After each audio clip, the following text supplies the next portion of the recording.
Hello friends, welcome back to my YouTube channel. आज मैं आपसे जो क्वेश्चन शेयर करने वाली हूँ, जो आपका टॉपिक है वो गैर सरकारी संगठन क्या होता है, उसकी क्या भूमिका है और ये पर्यावरण के विकास में या सतत विकास में क्या योगदान देता है, क्या भूमिका होती है इसकी। गैर सरकारी संगठन, जिसको हम इंग्लिश में एनजीओ यानी कि नॉन गवर्नमेंट ऑर्गेनाइजेशन के नाम से जानते हैं, गैर सरकारी संगठन। ठीक है, गैर सरकारी संगठन, नॉन गवर्नमेंट ऑर्गेनाइजेशन, एनजीओ एक प्रकार के निजी स्वैच्छिक संगठन है। स्वैच्छिक यानी कि अपनी इच्छा से वो काम करते हैं, कोई सरकार की तरफ से नियुक्त नहीं होते हैं और ना किसी के अंडर काम करते हैं। ये अपना इनका प्राइवेट होता है, ठीक, इनका एक संगठन है।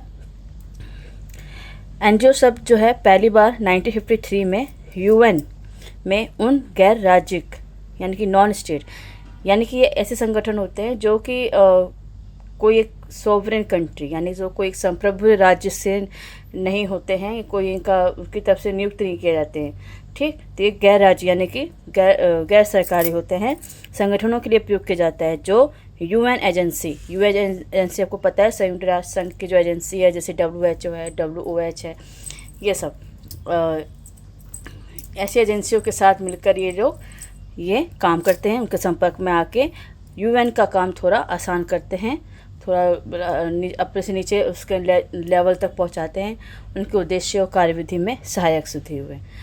ठीक, आज जो है गैर सरकारी संगठन, जो आजकल जो गैर सरकारी संगठन, तब तो ये बनाता है गैर सरकारी संगठन यूएन एजेंसियों के साथ काम करने के लिए और अपने स्वैच्छिक संगठन होते थे, और आज का भी मतलब यही है। ऐसे किसी भी स्वैच्छिक संगठन से है जो सरकार का भाग नहीं है।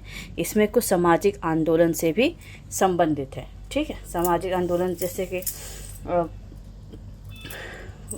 पानी की प्रॉब्लम है, गरीबी है कहीं किसी क्षेत्र में, उसको उजागर करने के लिए ये सब होता है। एशिया में ऐसे अनेक गैर सरकारी संगठन हैं जिन्होंने पर्यावरण और सतत विकास के लिए काम करते आ रहे हैं ये लोग। ठीक, उसके लोगों के बारे में, पर्यावरण के बारे में, सतत विकास की समस्याओं को उठाया और इन विषयों पर जागरूकता बढ़ाई।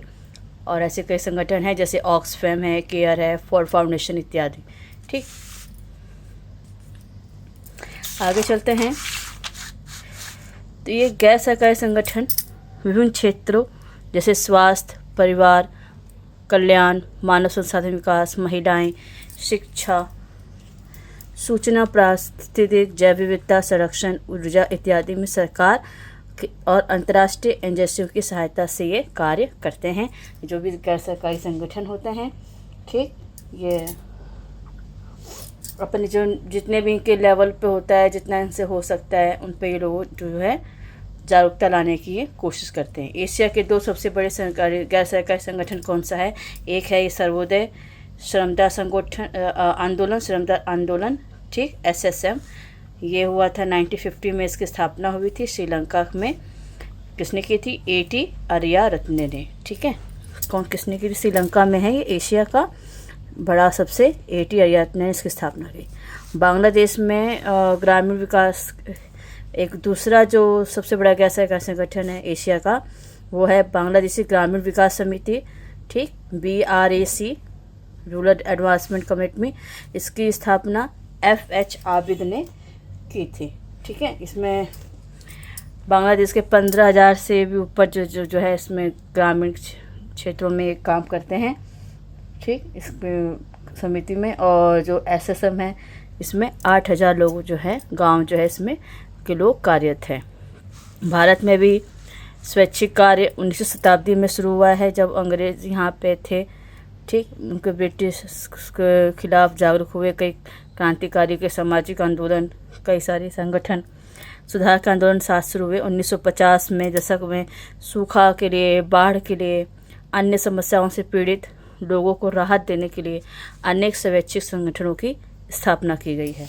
ठीक है, ताकि ये लोगों में जागरूकता लाए, पिछड़ी जातियों के लिए काम करें। ठीक, पानी के विकास के लिए ये सब जो है गैर सरकारी संगठन काम करती है।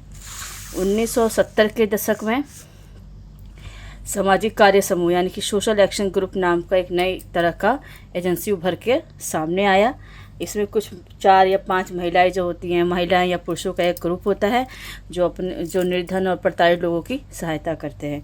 ठीक है। अब आज भारत में बहुत सारी ऐसे स्वैच्छिक संगठन हैं जो शिक्षा के लिए, आवास के लिए, स्वास्थ्य के लिए, ठीक है, अपने इसमें बहुत महत्वपूर्ण भूमिका ये गैर सरकारी संगठन निभाते हैं। अब आज की स्थिति अब ये जो अंतर्राष्ट्रीय लेवल पर देखें तो पृथ्वी शिखर सम्मेलन में भी सतत विकास की प्रक्रिया में गैर सरकारी संगठन की भूमिका पर बल दिया गया है कि और भी लोगों ने काफ़ी एनजीओ की सराहना की है, उनके काम को और उनके भूमिका को महत्व दिया गया है। ठीक, कि उन्होंने कहा कि गैर सरकारी संगठन जो है एक दूसरे से जो है सरकारी संगठनों के साथ मिलकर सरकार के लिए और लोगों के लिए कार्य से सहायक सिद्ध हो सकती है। ठीक है। और आज की स्थिति में इन गैर सरकारी संगठनों की आवश्यकता नीति निर्धारण के लिए भी, यानी कि पॉलिसी मेकर जो होते हैं उसको ध्यान में रख के बना सकते हैं, उसको लागू करवाने के लिए भी, क्रियान्वयन के लिए भी सभी स्तरों पर पड़ती है इसकी आवश्यकता, यानी गैर सरकारी संगठन की ये आवश्यकता है। ये जो एग्ज़ाम में आ सकता है क्वेश्चन, वैसे तो हमें पता है लेकिन ज़्यादा इसमें थॉट या क्वेश्चन नहीं आ पाते कि क्या हम लिखें।